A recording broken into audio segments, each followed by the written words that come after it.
Assalamu alaikum wa rahmatullah. This is Osama Sayyid from islamafterahmadiyya.com. This video today is about, it's basically reasons why you may feel that you can't leave the Ahmadiyya organization. The biggest reason many people may feel is such a real obstacle for them to leave really is the family issue. I'm sure you know many of the people who are in Ahmadiyya, they're Asian, mostly Pakistani, and so they have big extended families, and usually they've got a lot of uncles and aunts and everyone's involved, and most likely all of them are in the Ahmadiyya organization. So it will be, you may feel that, hey, it's so difficult for me to leave. I have to face my uncles, my aunts, my grandparents if they're alive, all these kind of things, my cousins as well. Then your immediate family as well. But the thing is, this is, you can't ever forget how big a deal this is. I mean, if you take your Islam seriously, and you take your relationship, if your relationship with Allah is the most important thing in this world for you, then this will be a choice, a necessary choice. It's not an easy choice, but it's a necessary choice. Because Islam and Allah subhanahu wa ta'ala come first. Sayyidina Muhammad sallallahu alayhi wa sallam, after Allah of course, are the most important things in your life. And so therefore you will face these challenges with your family, I wouldn't say with pleasure, but you will know it's necessary, and Allah will always give those strength. Those who are sincerely truth seeking people, Allah will always give you strength for that, and you'll find the ability to speak, to answer them properly, with evidence.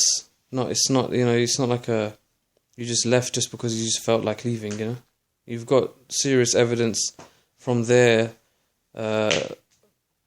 so-called prophet Mirza Ghulam, from his own writings, to show what this man's about.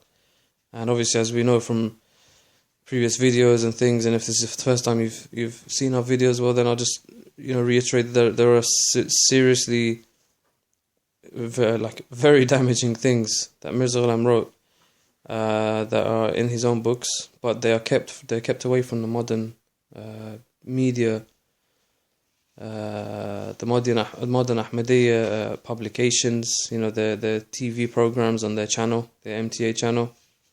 They're kept away from all khutbahs by Mirza Masroor. They're just hidden away. So you would think that no, because obviously they show you things like about Sayyidina Muhammad sallallahu alaihi wasallam. They show you these nazams. They show you these things where Mirza Ghulam is saying how much he loves Sayyidina Muhammad and all this kind of thing. But then you also have to remember that they're not showing you what Mirza Ghulam has written, where, for example, he says that his coming is higher and more complete. His coming is more complete and stronger than the coming of Sayyidina Muhammad sallallahu alaihi wasallam. This is in his books, and we've got it in other videos. You can check our channel. But anyway, try to stick to the subject matter of this video as much as I can. I'm sure you appreciate that they're all interlinked.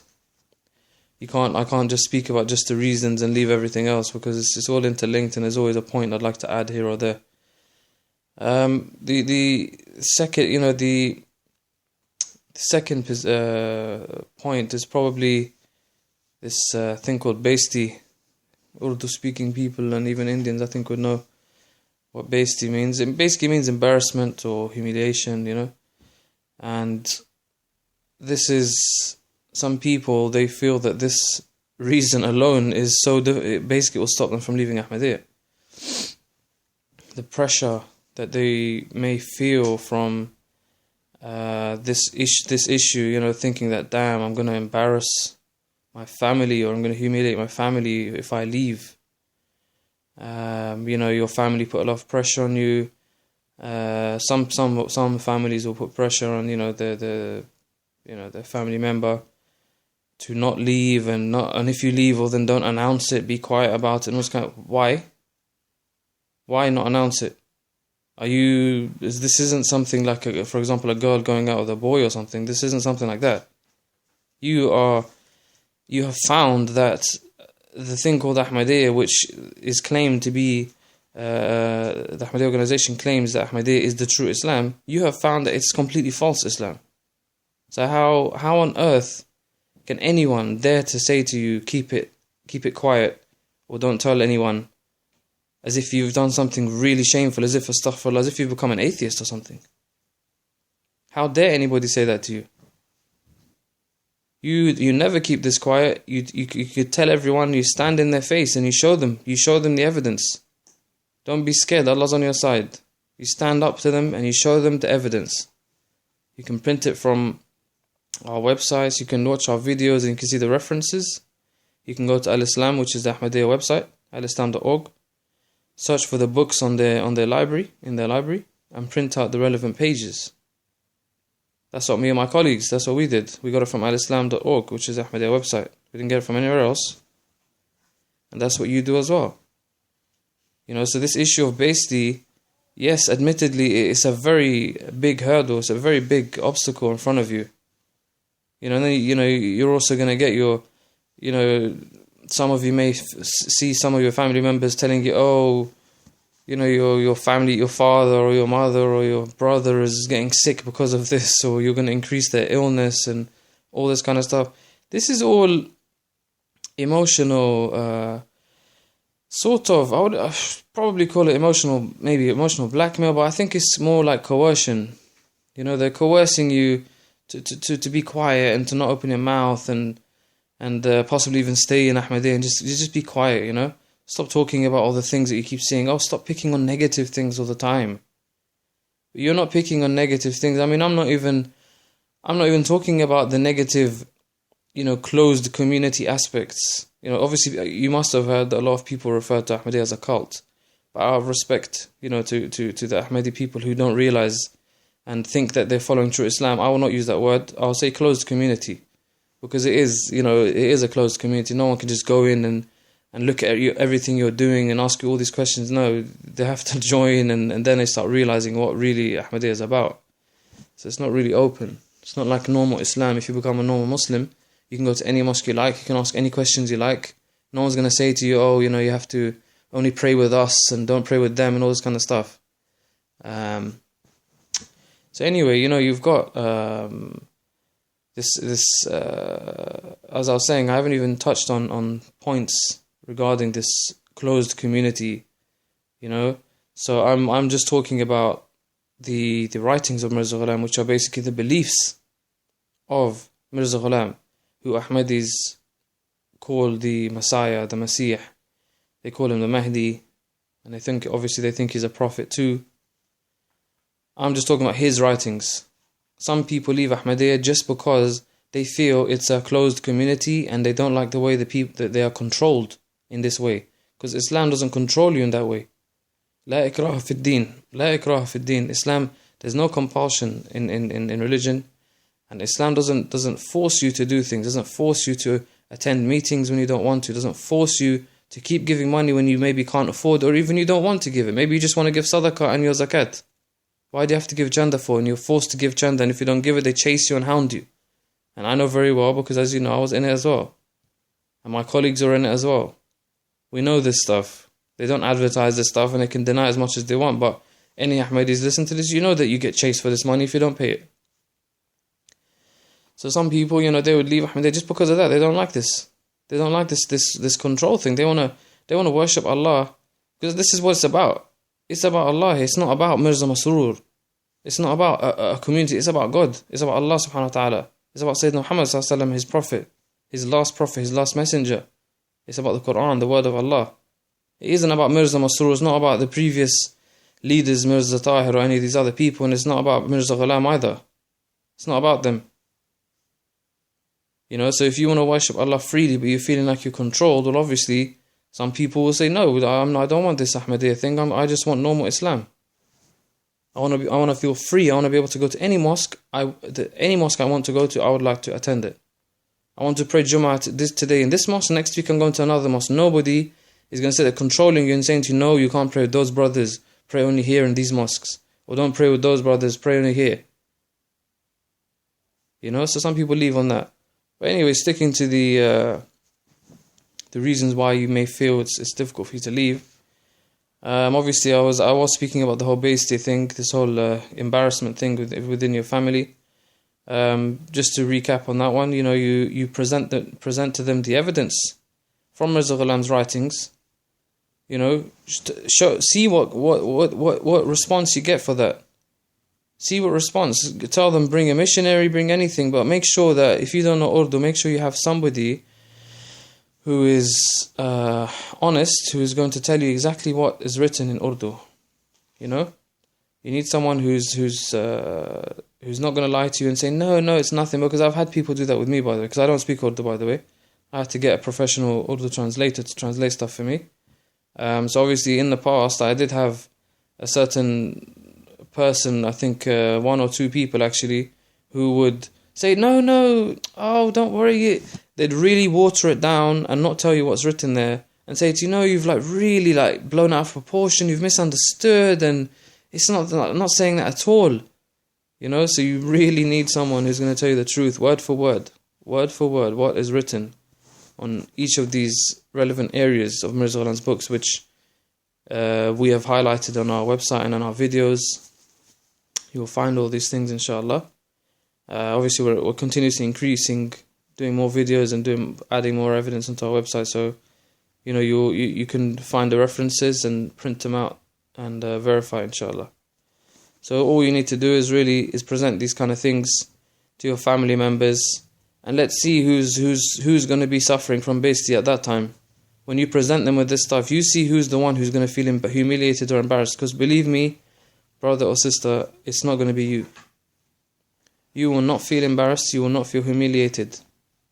When you present this stuff to them and you say, this Mirza Ghulam's writings, this is why I've left Ahmadiyya. I am not Ahmadi because of these writings here.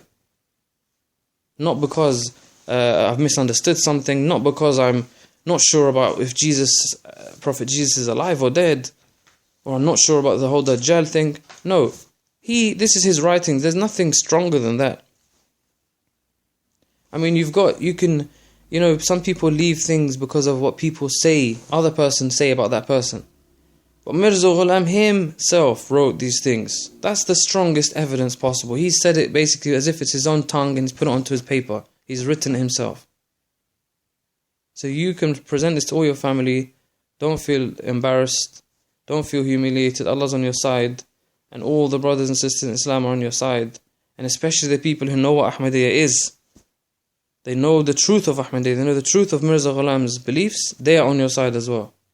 You're not alone. And of course, we're me and my colleagues and all the people that we have contact with, they're all on your side, inshallah, as well. Another point, some Ahmadis may feel that they will find it very difficult to leave, is because they've got some position in the Ahmadiyya organization. Many people, of course, have positions locally in their own small areas.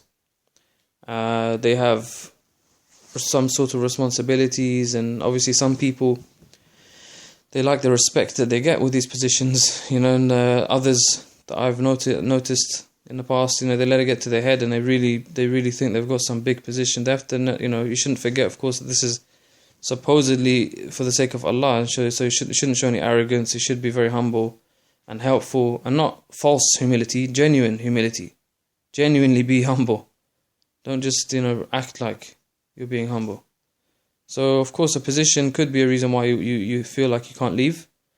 But, ask yourself, that position, after you've read the stuff that we're showing, you must realize that position is in a false, you can't call it a false religion, really, but, obviously when you look at Mirza Ghulam's real beliefs, that's not Islam, so it's a whole new religion. Unfortunately, Ahmadiyya organization keeps trying to refer to it as Islam, but Mirza Ghulam's his views and opinions and stuff, that doesn't fit within the original Islam. But anyway, once you've read these kind of things, well, then that position that you've got, I'm sure you yourself wouldn't even want it anyway. If you're a sincere truth seeker, you wouldn't even want that position anymore. You think, well, this position is in an organization that is false, basically. It's not true Islam. This is not the Mahdi. This guy is not from Allah. Mirza Ghulam is not from Allah at all. He's not from Allah at all. He's nothing like Sayyidina Muhammad sallallahu alaihi wasallam, and no one can be. Nobody can be like Sayyidina Muhammad sallallahu alaihi wasallam's level. Mirza Ghulam is nothing like him, but yet Mirza Ghulam's writings, he writes that his coming is the more complete and stronger than the coming of Sayyidina Muhammad. And he says the other things like his throne has descended above all other thrones. What do you think that means? So obviously, inshallah, if you feel this position, this point, that you have a position in the Ahmadiyya community, you think that that's a bar for you to leave. I'm sure after you read these things, you wouldn't even care about that position anyway. You'll think this is a joke because this whole thing is wrong. So what position have I got exactly? What am I doing here? You've got a position propagating falsehood. So obviously I'm sure that wouldn't be a problem after you've read. Another point is that people feel that they don't know where to go after they leave Ahmadiyya. This is a very common reason why some people, particularly the older generation, the older people, they find it very difficult because they don't realize that they can just actually go to any mosque and pray. They think that they have to join another sect. They don't think that they can just be Muslim. They think they have to join another sect. I don't know what's up with that, to be fair. I'm not Asian, but I've noticed a lot of Pakistanis and possibly Bangladeshis as well, that I've seen, because I'm only talking about people I've seen. I'm not going to say all Asians, but I think a lot of them, they feel that they have to be part of a sect. They can't just say I'm Muslim. They feel like they have to be part of a special team. I don't understand why they think that. Sayyidina Muhammad sallallahu alaihi wasallam did not have a sect. He did not have a sect. He was just Muslim, So what's wrong if we try to follow as much as possible his example and his sunnah? What's wrong with that? What's the big problem with that? So obviously there's a lot of people in Ahmadiyya, they think that we don't know where to go, so then we'll just stay Ahmadi then, because we really don't know where to go. No, never fear. Don't be scared. Don't have any fears. You are very, you're welcome in, I can say, 90% of the mosques in the world, I know there are some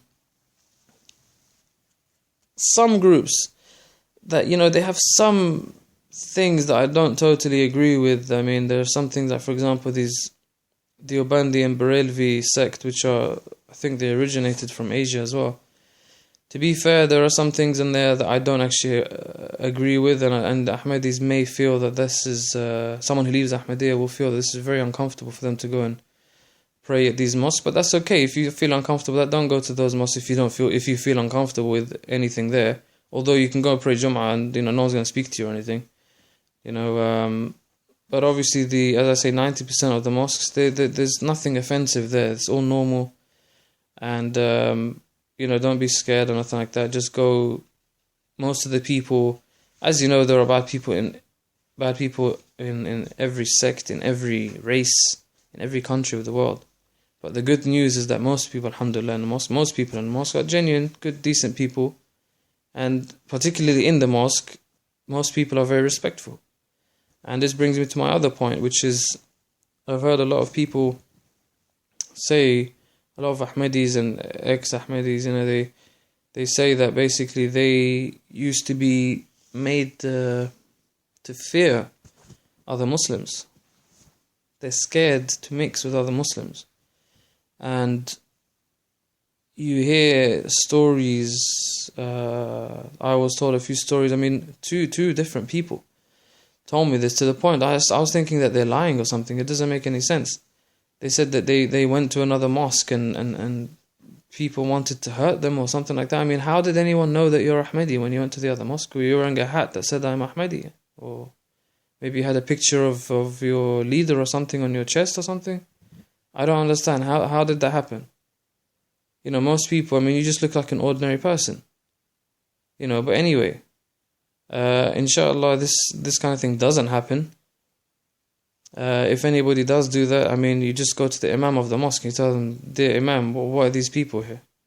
I'm sure I've never seen that in my life, and I make it a point to go to different mosques. I love going to different mosques. I absolutely love it. I don't like just going to one mosque or two mosques or three mosques. I like going to different mosques and seeing different Muslims in different areas. In every country I go to, I have to find where the mosque is and see what it looks like, pray inside, feel, the presence of the brothers. I really like that. I enjoy it, And I've never ever seen anybody coming to me and asking me any questions of where I'm from or who are you or any of this kind of thing and wanting to hurt me or anything like that or fight with me. I don't understand why. To be fair with you, I think, I've seen, because as I say, I was an Ahmadiyya myself, so I'm talking from personal experience. There were people, on many occasions, they would try to scare the Ahmadis off from other Muslims. They would scare them. They'd say, they do these really weird things and they do these really bad things and they're very violent and they want to hurt you and they want to kill people. If we're talking most mosques in the Arab countries, I've never seen that kind of thing before. Normal Sunni mosque, not Shi'i, not nothing else. Just normal Sunni mosque. I've never seen this before. I really have never seen this before. If you're thinking possibly that this happens in Asia or something, well then I can't comment because obviously I haven't seen the mosques in Asia, and unfortunately I know there are some people in some sects or some people in Asia, I guess, they've got some part of their beliefs or their behaviors is so wrong, it's incompatible with Islam, it doesn't fit with Islam, and you may encounter some sort of difficulty there. But in general, don't be scared to mix with Muslims, and especially if you've already checked Mirza Ghulam's writings and you've left Ahmadiyya based on his writings and you've realized that this can never be true. If the person who made Ahmadiyya has these views, then Ahmadiyya cannot be true and he cannot be a Mahdi or a prophet or from Allah at all. So if you've left that already, well then you can go to any of these mosques and there's nothing to be scared of. And God forbid if you think someone's going to attack you or something, which is preposterous, really. It's, I'm saying it to you now and I'm just thinking this is quite preposterous. But if you feel that's going to happen, well, tell them I'm not Ahmadi. I've researched, the Ahmadiyya belief. I'm not Ahmadi. So, why are they going to do anything to you? And, of course, shame on them. This is disgraceful behavior if anybody does do that, because, as I say, I've never seen this before. I've never seen anyone try to do that before. But if there are people out there in mosques who want to attack Ahmadis or something, this is stupid.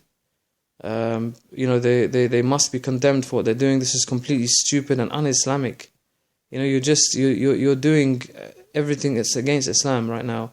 If you attack Ahmadis, there shouldn't be any attacking whatsoever, man.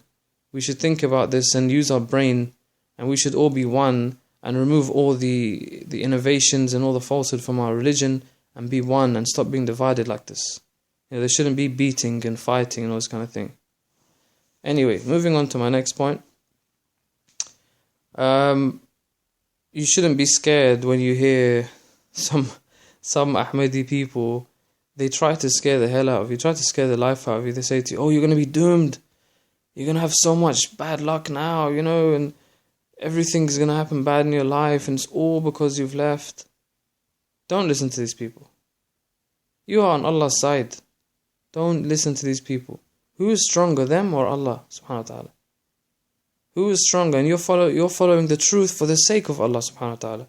So don't be scared of what they're saying, and don't let them, get into your mind where you start thinking, bad luck's going to happen, and if you trip or something and you hurt your ankle or something, you think this is because I left Ahmadiyya, you catch a flu or you get a small illness or something. People, never forget Sayyidina Muhammad sallallahu alaihi wasallam's situation. Did he have an easy life? No, he didn't. It was full of challenges, full of trials, full of loss, deep loss and sadness. And this was Sayyidina Muhammad sallallahu alaihi wasallam. This, the most special human being to Allah subhanahu wa ta'ala was Sayyidina Muhammad sallallahu alaihi wasallam. And he never had an easy ride, because he's an example for us. So, you can tell any of these people who try to say to you that you're doomed and this kind of thing, or if anything bad happens to you, they try to link it to you leaving Ahmadiyya. You can say to them, how many illnesses have you had? How many instances of bad luck have you had? Any accidents? How many times you twist your ankle? Well, you've been Ahmadi your whole life. How come you're not protected? So, it's, as you can hear, it sounds preposterous. But, I've had people tell me that this is what they get told, And, of course, you can answer them in this way, isn't it? Some people may feel, my next point is that some people may feel that, obviously if they're married, if you're married, you may feel that you have seen you've seen that Ahmadiyya is not true. So you've seen that Ahmadiyya is false. And so you leave Ahmadiyya. Problem is, your wife either not interested, maybe she's not a truth seeker like yourself. Maybe she doesn't seek truth. Maybe she just wants an easy life with no headache. And she doesn't really have that real taqwa, that real strong bond with Allah subhanahu wa ta'ala. And she doesn't want to leave Ahmadiyya, but you've realized it's false, and you cannot live one single day believing in Ahmadiyya or following Mirza Ghulam Ahmad. You may feel that because of this situation that you're going to possibly have to get divorced. You may feel that it's going to be very difficult for you to leave Ahmadiyya. But the thing is, my dear brother, is that it's a very difficult thing that you may have to do. It's a very, very difficult thing. But you always remember who you're doing it for. It's not for any worldly reason. It's not for any worldly person. It's not for any human being that you know. You're doing it for Allah subhanahu wa ta'ala, to whom you will return. Whenever Allah decides that your life is over, you will return to Allah, and your wife will not be with you. And none of your family members will be with you to speak on your behalf or to explain, oh, he didn't leave Ahmadiyya because he didn't want to get divorced. This is all it's your responsibility, just like your wife as well. She will have to carry her load when she's judged by Allah subhanahu wa ta'ala. You will not be able to help her. Neither will her children be able to help her. So all of us, when it comes to Allah subhanahu wa ta'ala, we all carry our own load. And so if you feel that that's a reason why you can't leave Ahmadiyya, may Allah give you strength, may Allah give you patience, so that you can carry the loss that you may have to incur, which is possibly, divorce or separation from your wife. May Allah help you carry that burden. It is a burden, but on the other hand, you will feel free, because if you're a truth seeker, and you really were an Ahmadiyya thinking this is true Islam, and then you found out, oh my God, it's not true Islam, but you want to follow true Islam. So you leave Ahmadiyya, you just follow Islam, like we said earlier, said Muhammad just was Muslim, don't have to choose a particular sect. You will feel free. You're going to feel so free, because you've removed a huge, huge chunk of confusion from your deen, from your Islam. So much, because there's so much confusion from Mirza Ghulam's writings and his beliefs. He's really messed with people's brains, Ahmadi's brains. He's really twisted. He's turned a lot of concepts upside down for them. He's taken verses from the Quran and wrongly applied them to himself. How dare he do that? He's taken verses that were never for him, but he's applied them to himself. So he's really put a lot. He made the jumbled up Islamic concepts for people and created a lot of confusion. And if you're an Ahmadiyya for long enough, you probably would have had people say to you, oh, when you ask them, this thing doesn't look very clear, why is it so confusing for? They say to you, oh, it needs special interpretation. You can't just read it yourself and think you can understand it. So then and the fact is that it's gibberish. It's not profound. They try to make it out like it's some profound stuff that he's written. It's so deep that you can't understand it. Come on. Even if you've got 10 PhDs, you still can't understand it. No, the fact is that it's not deep. It's not very spiritual stuff. It's gibberish. It's nonsense. You are like when he says he says that Allah told him that you are from my water and all this kind of thing. I mean, what does that mean? Come on, what does that mean? I've heard the explanations, but that's gibberish. It's nonsense. Your throne descended higher than everyone else's. No, but Mirza Ghulam is Muhammad. No, Mirza Ghulam is Mirza Ghulam. He's not Muhammad sallallahu alaihi wasallam. No, he's not Mirza Ghulam is not Sayyidina Muhammad sallallahu alaihi wasallam. No way. You can't just come and say, yes, I am the second coming of that man who died 1400 years ago, 1300 years ago. No, you can't say that. There's no concept in our religion of Sayyidina Muhammad sallallahu alaihi wasallam coming again. And akharina minhum in Surah Al-Jum'ah, wa akharina minhum, that doesn't mean that. It doesn't mean Sayyidina Muhammad is coming again. Which is what the Ahmadiyya version, they try to twist and confuse the hell out of you so that you basically get so confused that you just think, okay guys, alright, I'm not going to argue with you, alright. That's not the reason, that's not the explanation. So, may Allah give you strength, if you feel that you might lose your spouse, but you're doing the right thing, you're doing it for the right reason. And believe me, you don't want to get old and hit your 60s and your 70s and you have a lot of illnesses, and Allah knows, maybe one day you're on your deathbed and you sit there saying, oh my gosh, I knew Ahmadiyya was wrong for so many years, but I carried on because of the dunya, but now I'm almost going to die. This is going to be a very sad day for you, or brother or sister, of course. Please, for your sake, make sure that you don't stay in Ahmadiyya once you have verified that it's not true. Do not stay in Ahmadiyya. You have to leave it. You have to leave Ahmadiyya, denounce it, denounce Mirza Ghulam, denounce this Mirza Masroor. You do not follow him anymore. You don't listen to him. He's not Huzur or Hudur or any Hadrat. He's just Mirza Masroor. And he's head of this organization that you are no longer part of. It's for your sake. My next point, obviously, the whole Baisty thing, you've got also gossip. Unfortunately, I hate gossip. I don't like gossip. But I realize that it is a reality. And a lot of people, unfortunately, they gossip.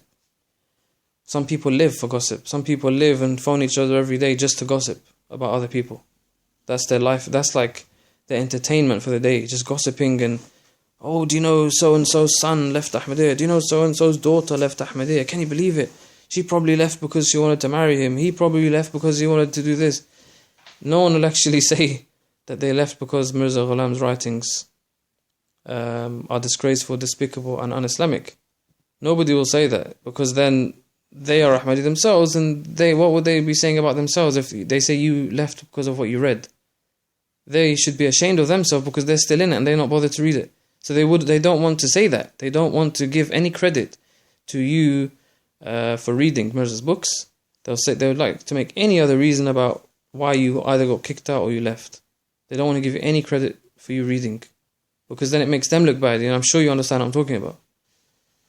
If you say someone's left this thing because they found it as poison, but the guy who's saying it is still in that poison, he's still taking that poison, he's still in Ahmadiyya, for example. So then he's going to feel embarrassed. So he doesn't want to be embarrassed. So they like to make other excuses about you.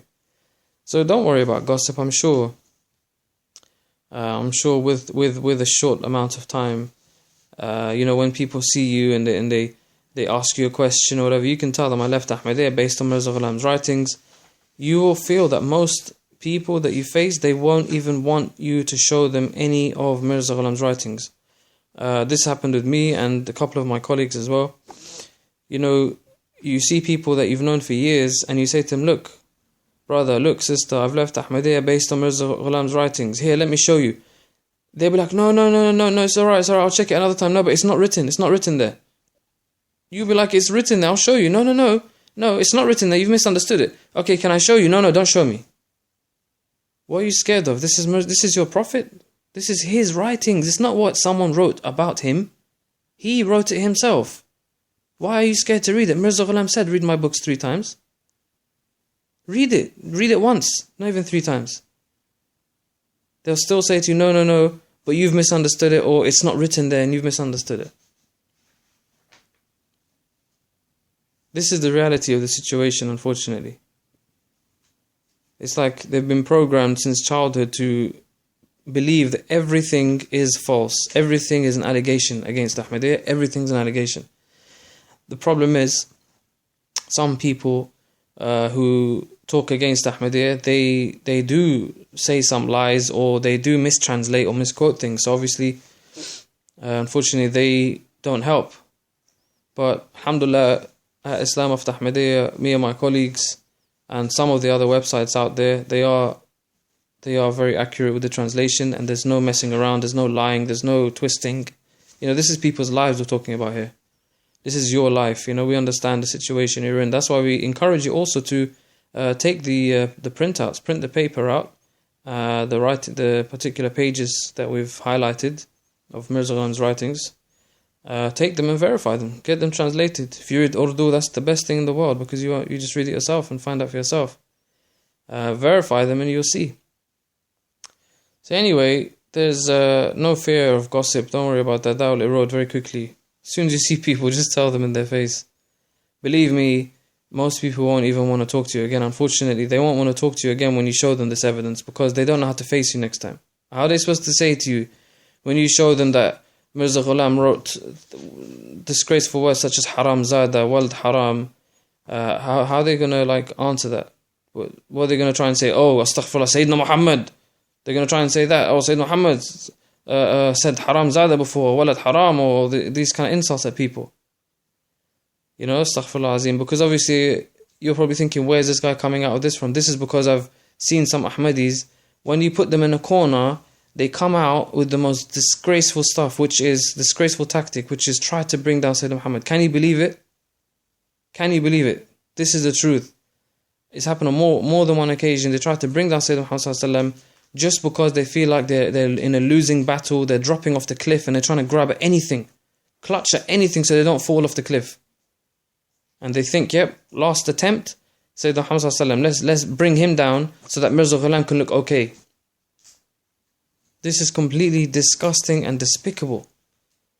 Sayyidina Muhammad sallallahu alaihi wasallam is Allah. If it wasn't for Sayyidina Muhammad sallallahu alaihi wasallam, Allah would not have created mankind. And yet, some Ahmadis try to bring down Sayyidina Muhammad sallallahu alaihi wasallam to verify or justify Mirza Ghulam. Can you believe that? Mirza Ghulam is not a guaranteed. He's not a guaranteed person. He's not a verified person. Sayyidina Muhammad sallallahu alaihi wasallam is a verified person. And if you doubt that, well then leave Islam. Leave Islam. Don't say, oh, I'm an Ahmadi Muslim, but I want to bring down Sayyidina Muhammad. You can't be, because if you bring down Sayyidina Muhammad, you can't be following the Quran, you can't be following Allah. Just leave the whole of Islam. Be an atheist, be any other religion you like, but you can't call yourself a Muslim. You can't do that. And a lot of listeners right now are probably shocked. You're thinking, how on earth can they say this? Yes, they do say it. That's because when you put them in a corner and you start basically showing that Mirza Ghulam is not from Allah, you really see where their loyalties lie. You really see some of these Ahmadis, you will see where their loyalties lie, that they start bringing down Sayyidina Muhammad sallallahu alaihi wasallam just to justify Mirza Ghulam Ahmad. How on earth can you do that? So the person who is a diamond, and then there's a pretender who's pretending to be a diamond. You know Sayyidina Muhammad's a diamond, he's verified. You can't doubt him. You can't try and bring him down to justify something that's doubted. It's not verified. Mirza Ghulam is not a verified person. You have to check his claim.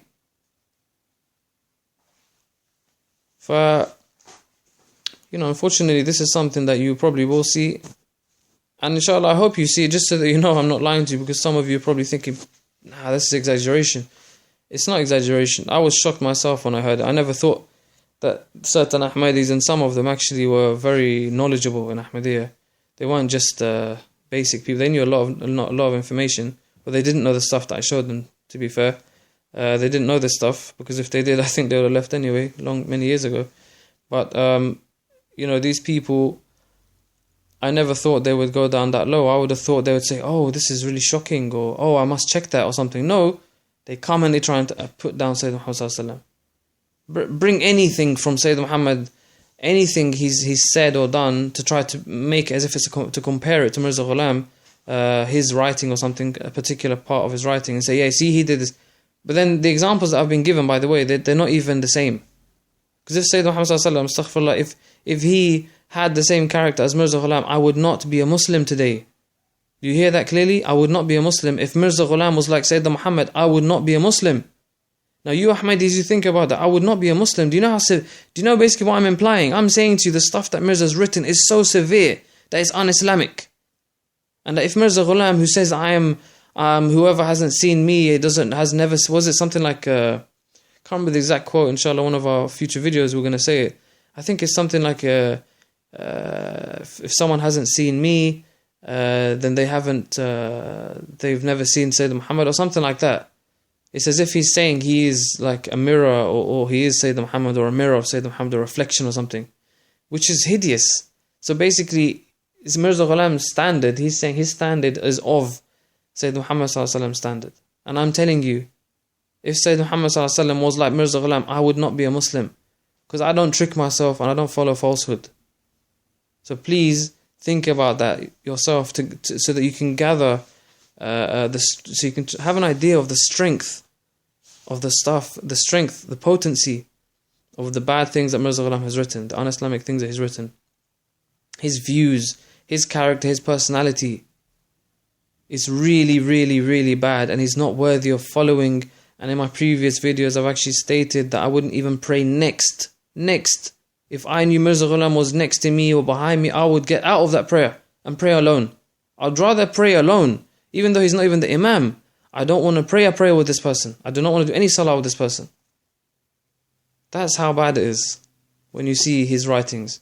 A lot of Ahmadis, you're thinking, no way.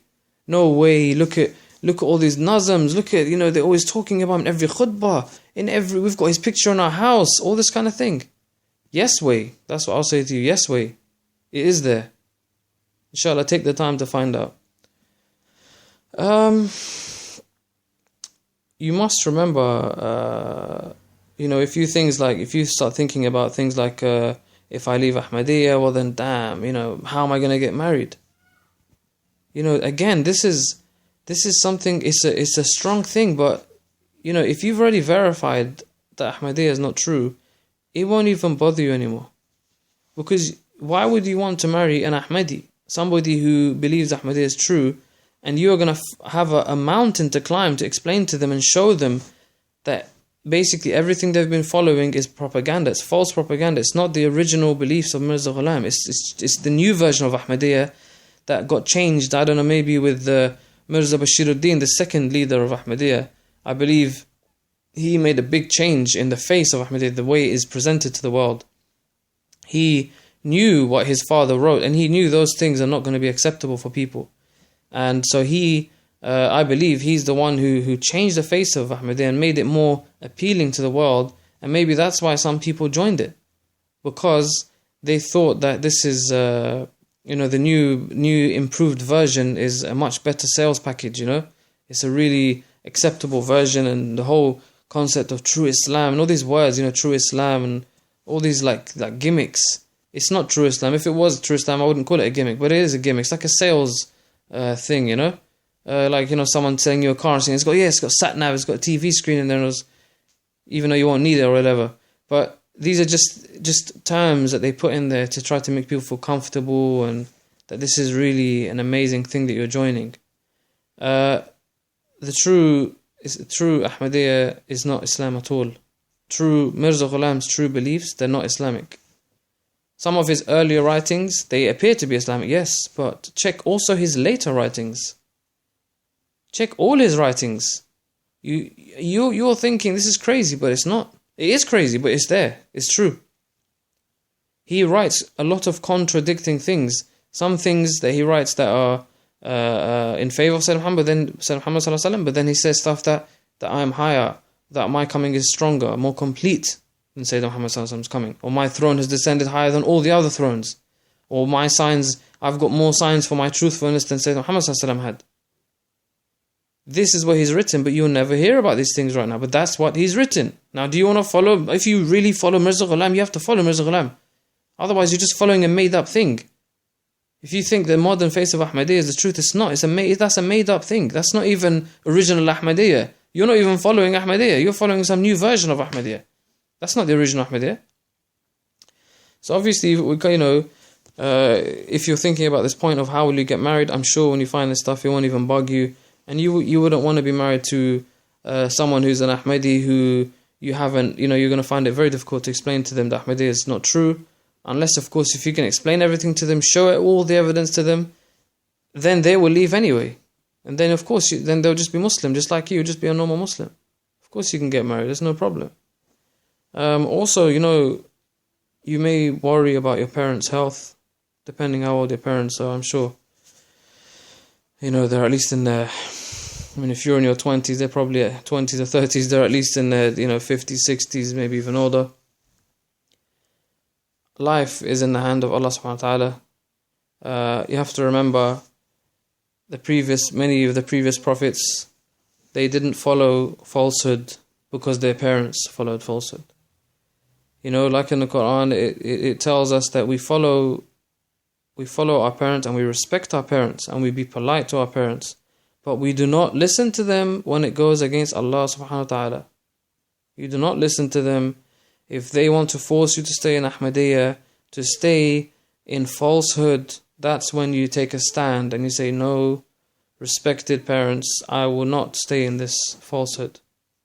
I will respect you, I will be polite to you, but I cannot do this for you. Because each and every one of us will carry our own weight in front of Allah. Like they will individually carry their weight. Although they back each other up, you may feel that your parents are supporting each other in this, but they will each carry their weight. Your father will not come and represent your mother in front of Allah subhanahu wa ta'ala. And neither will your mother come and represent your father. All will be on their own, just like you will be on your own. And you have to explain to them that this is my relationship with Allah subhanahu wa ta'ala. It is my account that I have to look after. I'm looking after my own account with Allah subhanahu wa ta'ala. And you leave Ahmadiyya, you say, I leave Ahmadiyya, I'll do dua for you, I hope your health stays okay. I hope you don't suffer or anything like that. But you have to also remember that life, al-amar biyadillah, life is in the hands of Allah subhanahu wa ta'ala. It's up to Allah when someone will die, when someone will get an illness. And good people, good Muslims, people who do nothing wrong, always sacrificial people, they get ill as well. They can die young as well. So, don't think it's your fault. Be strong, don't think it's your fault at all, because it's not your fault.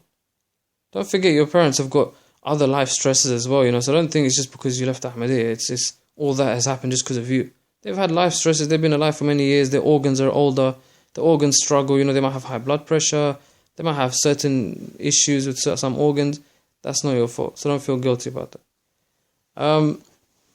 Another point is that people feel that their comfort zone, they might struggle because, this is their comfort zone. You're used to going to meetings every week.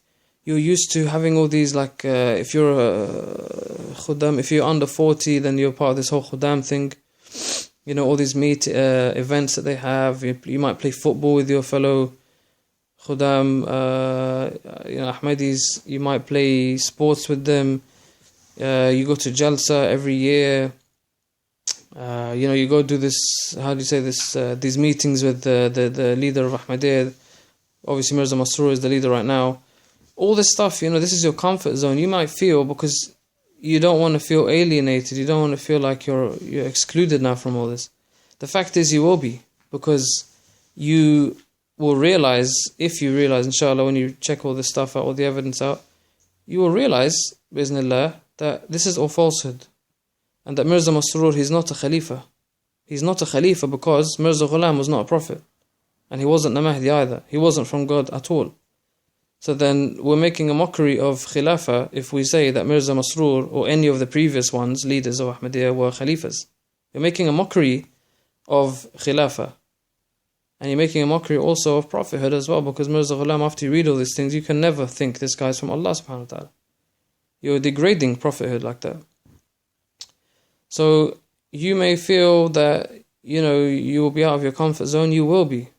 I'm telling you the truth, you will be. I'm not going to lie to you and try to paint you a rosy picture. It's going to be difficult for you. You're going to have to readjust your whole life. But inshallah, the peace that you will have from knowing that you don't follow falsehood anymore, that peace that you will have, that will compensate for any of these loss of comfort, any loss of comfort that you may feel. The knowing that you've left this falsehood, that is the biggest thing. Because if you're a sincere truth seeker, you within yourself, you will say, Alhamdulillah, that I am free now. You're going to feel great. You're going to have difficulties with some of your family members. You might have difficulties with some of your siblings because they may argue with you and may not give you a chance to speak. This is a common thing with a few of my colleagues, which they said that because all my colleagues, they've all left Ahmadiyya. They all said the same thing. They said some of their siblings, they do not let them speak. They do not let them present some writings of Mirza Ghulam. They're heavily programmed, to basically reject anything against Mirza Ghulam, that they won't even let you present a page from Mirza Ghulam's book. They won't let you read it. They'll keep talking over you. Try and degrade you, belittle you, say something negative about your character, say anything to belittle you, to assassinate your character. So basically they shut you up and that's it. And you think, okay, they've left now. Did I get a chance to read even one page of Mirza Ghulam's book? No, I didn't. They didn't let me speak. So you're going to face all these kind of things. But inshallah, you will have the strength to face it. We're here, the people at islamafterahmadiyya.com, we're here to support you. All normal Muslims, alhamdulillah, are out there in the world, are here to support you. You're part of one ummah. When you leave, we don't want our beautiful religion all divided and ruined the way it is today. It's so divided. Ahmadiyya is our focal point because it's relevant to us, because we were actually in it. But unfortunately, all the other divisions in Islam as well, these are serious issues, and it's really sad that many Muslims, they, like Sunni Shiites, they don't pray with each other. Unfortunately, most of them don't. Some do. Most don't, some sects, some Sunnah, you call them Sunni sects, some Sunni sects, they also don't pray with each other. But it's a minority though, and this is only something that came to light in the last few years when I saw some of the sects that I believe they originated in Asia. They have some issues with praying with other people and stuff, and going to other mosques. But overall, 90% of the Muslims, I'd say 90% of the mosques in the world you can just go to, and this is where you belong. This is where you belong. This is what Sayyidina Muhammad ﷺ wanted. He wanted you to be able to go and pray anywhere and call these people your brothers and your sisters. So don't worry about nothing, inshallah. You have to remember that all the things that I've mentioned in this video, you have to remember that all the reasons why you wouldn't leave Ahmadiyya, they're all worldly reasons. You have to remember that. They're all worldly reasons. Put it into perspective. It's not for Allah. None of them are for Allah. What, basically, your family, if you've got a position, you don't know where to go, which mosque to go to, or worried about your parents' health, or how will you get married, or your comfort zone. This is all dunya. None of it is for the sake of Allah subhanahu wa ta'ala. None of it. All of those reasons are just for you. They're not for God at all. So remember that they're all worldly reasons, and this one thing of leaving Ahmadiyya and embracing true Islam, this is for Allah subhanahu wa ta'ala and for you. Allah first and then for you. All these other things are worldly things, so remember that. Try to remember that and put it in perspective. May Allah give all of you the strength. Anybody who is sincerely checking. Because what we say to you, brothers, we say to you, verify. Go and verify if Ahmadiyya is true. We're not here saying, oh, they're kuffar, they're this. Just leave it without even checking. Why? How dare you think there's a prophet? We're telling you, verify. Listen to the modern version of Ahmadiyya, but then also go and read the quotes and the pages that we've shown you. We've not even shown you quotes. We've shown you the whole page, by the way. Read the page before, read the page after, so that you don't get told that you took it out of context, because it's a common thing that Ahmadi people tell you. Oh, you read it out of context, that's not fair, That's really not fair at all. No, read the page before and the page after, and the relevant page as well, and you will see for yourself that, oh my gosh, this stuff is not Islamic at all, and this guy can't be from Allah. Check it, verify it. It might take you a month, 2 years, 3 years, 6 months, whatever. Some people, it won't even take a week. If they know Urdu, if they got someone who can read Urdu, they would know within a week that, because obviously when you find, there's a lot of books, and when you find all these pages, it takes a bit of time. So maybe it'll take a week. But some of you, it might take a few years, because also you might be struggling at the moment. You might have exams if you're students, or you've got other worldly reasons that are really they're on your mind, and you really don't have the opportunity to sit and read and check. So it might take you a while. And of course, you're constantly being called to meetings all the time, and they always take, the Ahmadiyya organization always takes up your time. They're always giving you meetings and sort of some sort of homework to do, and pressure about paying your chanda money and all this stuff. Always pressuring you to give that money, and you're thinking, I have to put this money aside, I have to pay my bills, my kids are studying, my wife is ill, I'm ill. So then it might take you some time. But you must be sincere to yourself, be true to yourself, follow the right path. Increase your salah, increase your dua. Say to Allah subhanahu wa ta'ala, say in your dua, say Allah, if Mirza Ghulam Ahmad is from you, well then show me. If he's not from you, then show me also. Show me from his writings. Because I am a literate person, oh Allah, I am literate, I can read. You don't need to show me a dream, oh Allah, I can read.